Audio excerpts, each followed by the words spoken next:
शारदीय नवरात्रि 3 अक्टूबर 2024 से प्रारंभ हो रही है, हालांकि कई लोग इसे 4 अक्टूबर से मानते हैं। ये नवरात्रि आश्विन मास के शुक्ल पक्ष की प्रतिपदा तिथि से शुरू होती है, जिसमें भक्त मां दुर्गा की 9 शक्तियों की पूजा करते हैं। नवरात्र में साधक मां की कृपा प्राप्त करने के लिए व्रत रखते हैं और विभिन्न प्रकार की पूजा विधियों का पालन करते हैं। नवरात्रि के 2 प्रमुख प्रकार होते हैं, चैत्र और आश्विन। चैत्र नवरात्र साधना के लिए होते हैं, जबकि आश्विन नवरात्र बाहरी संपर्क और भक्ति को बढ़ाने के लिए माने जाते हैं। इस वर्ष 3 अक्टूबर को प्रतिपदा तिथि रात्रि 12:01 बजे से आरंभ होगी, जो 4 अक्टूबर को सुबह 2:58 बजे तक रहेगी।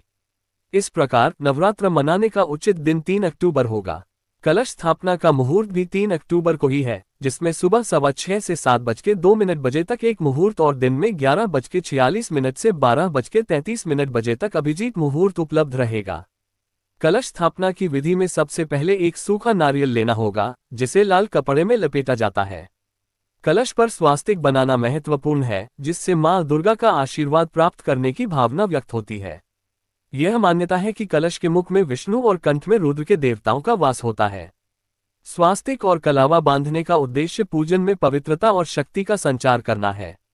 इस प्रक्रिया में आगे की जानकारी दी जाएगी, जिसमें कलश स्थापना के अन्य महत्वपूर्ण चरणों का उल्लेख होगा। कलश का मूल ब्रह्मा जी का निवास होता है और मध्य में सभी पितृ और देवी देवताओं का वास होता है, इसलिए कलश की पूजा का विशेष महत्व है। पूजा से पहले गणेश जी का आशीर्वाद लेते हुए ओम गम गणपते नमः मंत्र 11 बार बोलना आवश्यक है। उसके बाद जहां कलश स्थापित करना है, वहां की मिट्टी को प्रणाम करते हुए ओम भूमे नमो नमः मंत्र बोलना चाहिए। एक लकड़ी की चौकी पर लाल वस्त्र बिछाकर मिट्टी का सकोर रखकर कलश स्थापित किया जाता है। कलश के अंदर जल, गंगाजल, चंदन, हल्दी, फूल, धूप और चावल डालकर उसे सजाना होता है। इसके बाद कलश के मुख पर 5 आम या अशोक के पत्ते रखकर लाल कपड़े में लिपटा नारियल स्थापित करना होता है। फिर ओम नमः चंडिका नमः मंत्र का जाप करते हुए माता दुर्गा को फल, फूल और मिठाई चढ़ाने का कार्य किया जाता है। पूजा में दीपक और धूप जलाना भी आवश्यक है। इसके साथ ही वरुण देवता से भी प्रार्थना करनी चाहिए कि घर में सुख समृद्धि बनी रहे। यदि पूजा के दौरान कोई आधा तरह हो जाए तो पहले से किए गए आवाहन के कारण दंड नहीं मिलता और पूजा अमान्य नहीं होती। कलश को हमेशा तांबे, पीतल, सोने या चांदी के बर्तन में रखना चाहिए, क्योंकि लोहे या स्टील के बर्तन में कलश स्थापित करना वर्जित है। ये प्रक्रिया सरल है और सही विधि से की जाए तो फल अवश्य मिलते हैं। कलश के ऊपर नारियल को हमेशा सीधा रखना चाहिए, वरना पूजा का फल नहीं मिलता है। कलश को जमीन पर नहीं रखना चाहिए, क्योंकि ऐसा करने से पूजा की ऊर्जा इंद्र देवता चुरा लेते हैं। शारदीय नवरात्रि 3 अक्टूबर से शुरू हो रही है, जिसमें कलश स्थापना प्रथम तिथि प्रतिपदा पर होगी। 4 अक्टूबर को द्वितीय ब्रह्मचारिणी की पूजा होगी। 5 अक्टूबर को तृतीय चंद्रघंटा माता और 6 अक्टूबर को चतुर्थी में कुष्मांडा माता की पूजा महत्वपूर्ण होती है। 7 अक्टूबर को पंचमी पर कंद माता की पूजा का आयोजन होगा।